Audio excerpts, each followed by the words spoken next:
মা থেকে শিশুকে আলাদা করার পায়তারা না করা, মা থেকে শিশুকে আলাদা করা, এরকম কাহিনী না করা। আপনার ছেলেকে এমনভাবে চাপ দিয়েন না যে আপনার ছেলে আপনার পুত্রবধূকে তার শিশু সন্তান থেকে আলাদা করার কোনো পায়তারা করে, এরকম করেন না। শিশু সন্তান, এখন একটা পায়তারা চলতেছে যে এই শিশু সন্তান মা থেকে আলাদা করা যায় কিভাবে। না, শিশু তার মায়ের কাছেই নিরাপদ। রাসূলুল্লাহ সাল্লাল্লাহু আলাইহি সাল্লাম বলেন, মান ফাররাকা বাইনা ওয়ালিদাতিন ওয়া ওয়ালাদিহা, যে ব্যক্তি মা আর তার শিশুর মাঝে পার্থক্য করে, তাদের মাঝে ফাটল সৃষ্টি করে, ফাররাকাহুল্লাহু ইয়াউমাল কিয়ামা, ফাররাকাল্লাহু বাইনাহু ওয়া বাইনা আহিব্বাতিহি ইয়াউমাল কিয়ামা, আল্লাহ তার মাঝে আর তার আত্মীয় স্বজন যারা আছে, পরিচিত যারা আছে, তার কাছের জন যারা আছে, তাদের মাঝে আল্লাহ পার্থক্য করে দিবে, আল্লাহ তাদের মাঝে ফাটল সৃষ্টি করে দিবে।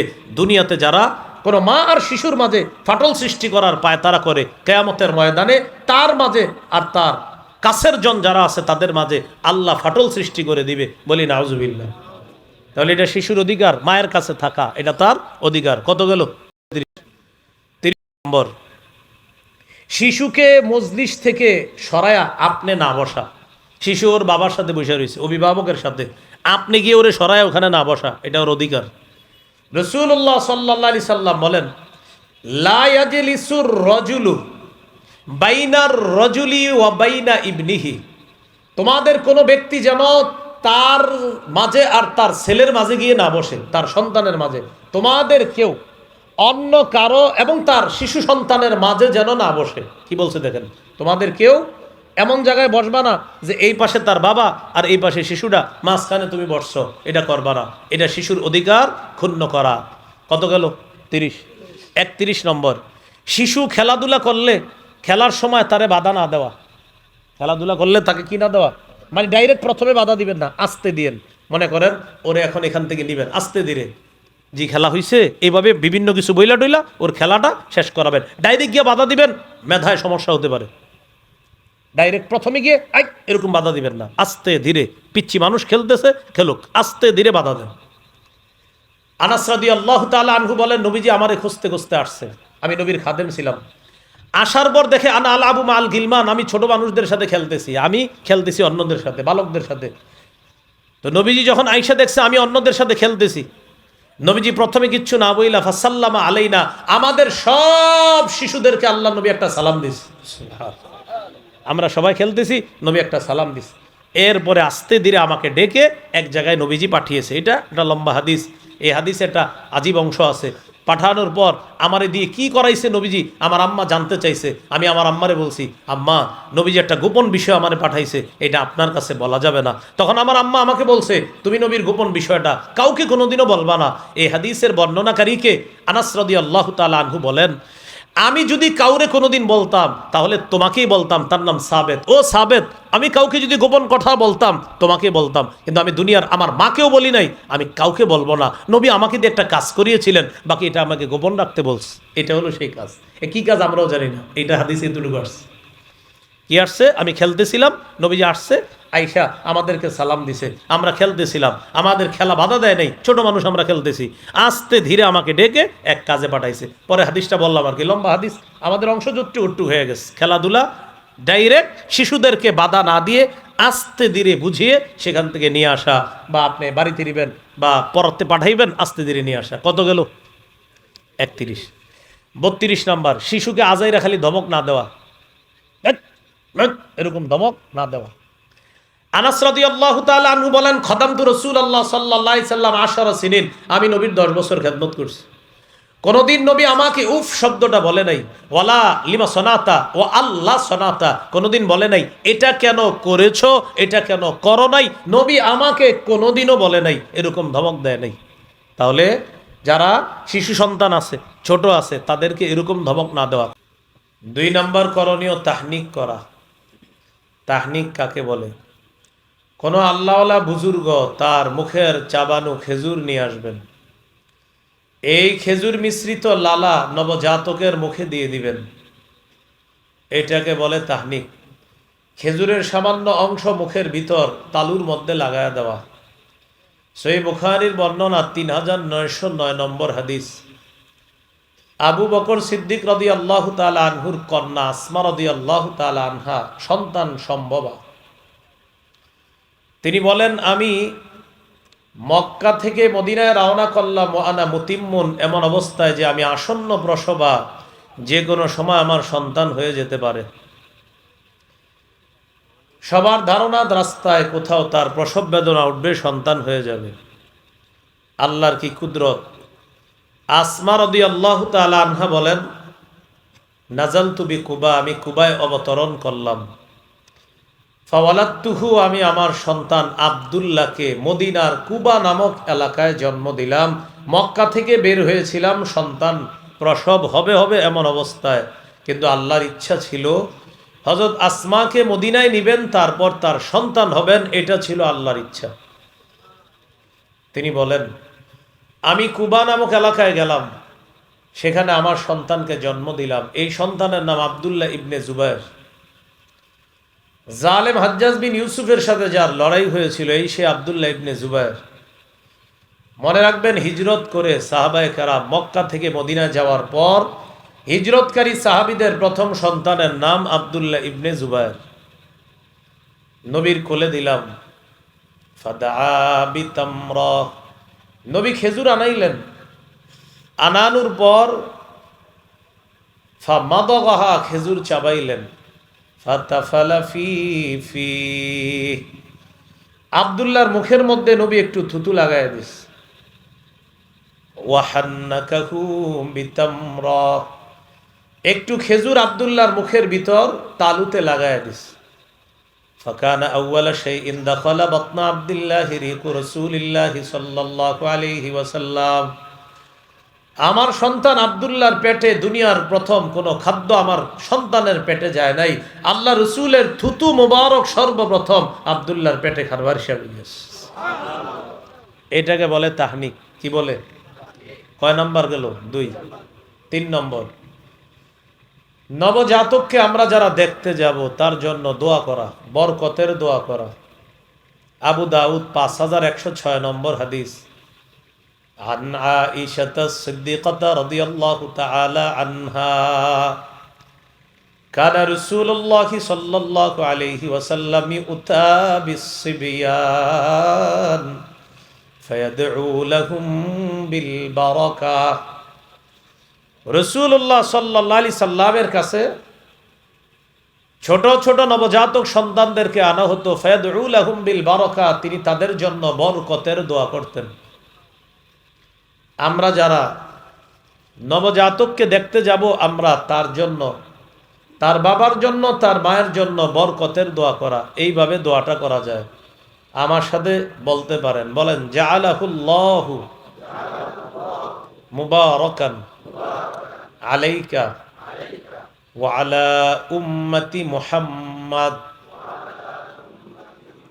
সাল্লাল্লাহু আলাইহি ওয়াসাল্লাম। আল্লাহ তাআলা তোমার এই সন্তানকে তোমার জন্য, গোটা জগতের উম্মতে মুহাম্মদীর জন্য বরকত বানিয়ে দেন। এই হলো 3 নাম্বার করণীয়। চাচা, খালু, মামা, আমরা যারা দেখতে যাব, নবজাতকের জন্য বরকতের দোয়া করা। 4 নাম্বার, নবজাতক কান্না করলে তার কান্না থামায়া দেওয়া। শিশু সন্তান কান্না করলে তার কান্না থামিয়ে দেওয়া। মা নামাজে দাঁড়াইছে, ডেকছি ধুইতে গেছে, রান্নার কাজে আছে, শিশু সন্তান কান্না শুরু করছে, আমাদের উচিত যারা ঘরে আছি তার কান্না থামিয়ে দেওয়া। বাবা ঘরে আছেন তো বাবার উচিত এই শিশু সন্তানের কান্না থামিয়ে দেওয়া। সহিহ বুখারী 868 নম্বর হাদিস। রাসূলুল্লাহ সাল্লাল্লাহু আলাইহি সাল্লাম বলেন, ইন্নী লা আকুমু ইলাস সালাহ ওয়া উরিদু আন উতাওয়িলা ফিহা। নবীজি বলেন, আমি নামাজের মধ্যে দাঁড়াই, আমি লম্বা কেরাত পড়ার নিয়ত করি।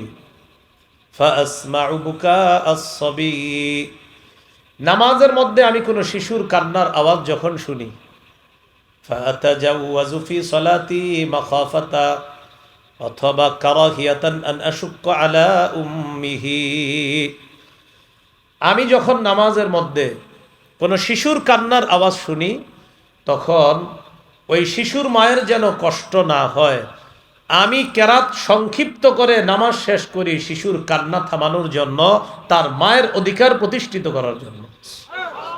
কারণ আমি নামাজ লম্বা করলে আমার পিছনে থাকা তার মায়ের নামাজ লম্বা হবে, শিশুর কান্না বাড়বে।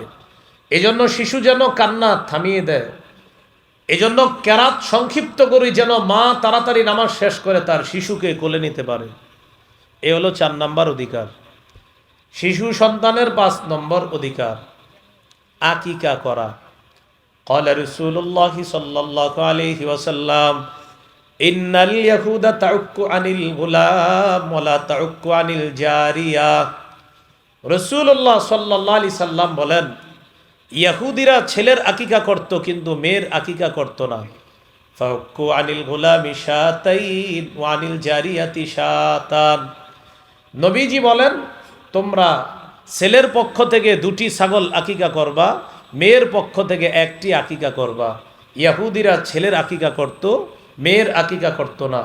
রাসূলুল্লাহ সাল্লাল্লাহু আলাইহি সাল্লাম বলেন, তোমরা ছেলের পক্ষ থেকে 2টি বকরি আকিকা করবা, মেয়ের পক্ষ থেকে 1টি আকিকা করবা। নাসাই হাদিসের কিতাব 4220 নম্বর হাদিস। এই হাদিসের মধ্যে আছে, قال رسول الله صلى الله عليه وسلم كل غلام رهين بعقيقته تذبح عنه يوم سابعه। প্রত্যেক নবজাতক তার আকিকার সাথে আবদ্ধ, 7ম দিনে তার পক্ষ থেকে পশু জবাই করা হবে। আকিকার গোশত সবাই খেতে পারবে, মা বাবা দাদা দাদি ভাই বোন 14 গোষ্ঠী আকিকার গোশত খেতে পারবে। এমনকি যার আকিকা ওরটা ফ্রিজে রেখে দিবেন, বড় হইলে খাওয়াই দিবেন। কথার কথা, আকিকার গোশত সবাই খেতে পারবে। কয় নাম্বার গেল? 5। 6 নাম্বার, 7ম দিনে মাথার চুল মুন্ডন করা। মাথার চুল মুন্ডন করা, মাথার চুল মুন্ডন করা। মাথার চুল মুন্ডন করে একটা টিস্যুর মধ্যে নেবেন বা ছোট্ট পলিথিনের মধ্যে নিয়ে বাজারে যাবেন, স্বর্ণকারের দোকানে গিয়ে বলবেন, 1 পাল্লায় শিশুর চুল রাখা, আরেক পাল্লায় রূপা রাখা। এই চুল পরিমাণ রূপা আল্লাহর রাস্তায় সদকা করে দিবেন। ফাতেমা রাদিয়াল্লাহু তাআলা আনহাকে রাসূলুল্লাহ সাল্লাল্লাহু আলাইহি সাল্লাম বললেন, ইহলিকি রাসা, ফাতেমা তুমি হাসানের মাথার চুল মুন্ডন করো। ওয়া তাসাদ্দাকি বিজিনাতি শারিহি ফিদ্দাতান, হাসানের মাথার চুল পরিমাণ রূপা আল্লাহর রাস্তায় সদকা করে দিবা। আলী রাদিয়াল্লাহু তাআলা আনহু বলেন, ফাওয়াজানতুহু ফাকানা ওয়াজনুহু দিরহামান আও বা'দা দিরহাম। আমি হাসানের চুল ওজন করলাম, এই চুলের পরিমাণ 1 দিরহাম রূপা অথবা 1 দিরহামের কাছাকাছি রূপা হয়েছে। আমি এটা আল্লাহর রাস্তায় সদকা করে দিলাম। আজকে আমরা নববী আদর্শ জানবো, একজন সন্তান লালন পালন কিভাবে করব। খুব মন দিয়ে শুনব। সন্তান জন্ম নেওয়ার পর প্রথম করণীয় তার কানে আজান দেওয়া, ছেলে হোক মেয়ে হোক আজান দেওয়া। আবু দাউদের হাদিস 5105 নম্বর হাদিস। ওবায়দুল্লাহ ইবনে আবি রাফি রাদিয়াল্লাহু তাআলা আনহুর বর্ণনা, তিনি বলেন, রাআইতু রাসূলুল্লাহি সাল্লাল্লাহু আলাইহি ওয়াসাল্লাম আযানা ফি উযুনিল হাসান ইবনে আলী ইবনে আবি তালিব রাদিয়াল্লাহু আনহুমা হিনা ওয়ালাদাতহু ফাতিমাতু বিস-সালাহ।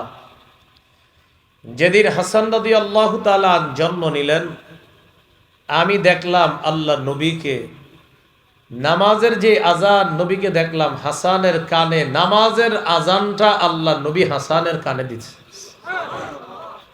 তাহলে ছেলে হোক মেয়ে হোক প্রথম কাজ তার কানে আজান দেওয়া। হলো 32টা, আরও 32টা। 32 দুগুণে কয়টা হয়? বাকি 64। এই 64টা আমার কিতাব পড়ে নেবেন, হ্যাঁ ইনশাল্লাহ। মিম্বার আমানতে প্রথম খণ্ডে সবগুলা অধিকার পাবেন, অনেকের কাছে আছে, আপনাদের কাছে। প্রথম খণ্ডটা পড়ে নেবেন। 32টা বলা হলো যে শৈশবের বর্ণনা। এরপরে বাকিগুলা একটু বড় হওয়ার পরের অবস্থা। মোট 64টা। এই ড্রাইভার ভাইয়ের কাছেও আছে এখানে গাড়িতে, কারো লাগলে এখান থেকে সংগ্রহ করে নেবেন। 10 খণ্ডের কিতাব, প্রতিটা খণ্ড শিশুর এক একটা অধিকার নিয়ে সাজানো। দ্বিতীয় খণ্ডে আছে শিশুকে শিরিক বেদাত সম্পর্কে সচেতন করা। 3 নম্বর খণ্ডে আছে সন্তানকে হালাল হারামের শিক্ষা দেওয়া। 4 নম্বর খণ্ডে স্বামী স্ত্রীর অধিকার। 5 নম্বর খণ্ডে লা ইলাহা ইল্লাল্লাহর উপর প্রায় 250 পৃষ্ঠার আলোচনা। 6 নম্বর খণ্ডে নামাজ সম্পর্কেও প্রায় 250 পৃষ্ঠার আলোচনা। 7-8 নম্বর খণ্ডে মাসাইল, 9 নম্বর খণ্ডে রমজান, জাকাত, 10 নম্বর খণ্ডে হজ, মুহররম ইত্যাদি সম্পর্কে আলোচনা। কারো প্রয়োজন হলে ওই কিতাব ওনার কাছ থেকে সংগ্রহ করে নিতে পারেন। মিম্বরের আমানত। আজকে যে 32টা অধিকারের কথা বলা হলো, ছেলে হোক মেয়ে হোক, মুখ কালো করা যাবে না। শুকরিয়া আদায় করে এই অধিকারগুলো আমরা প্রতিষ্ঠিত করার চেষ্টা করব। আল্লাহ তৌফিক দান করেন। সুবহানাল্লাহি ওয়া বিহামদিহি, সুবহানাকাল্লাহুম্মা ওয়া বিহামদিক, আশহাদু আল্লা ইলাহা ইল্লা আনতা, আস্তাগফিরুকা ওয়া আতুবু ইলাইকা। আমিন ওয়া আখিরু দাওয়ানা আলহামদুলিল্লাহি রাব্বিল আলামিন।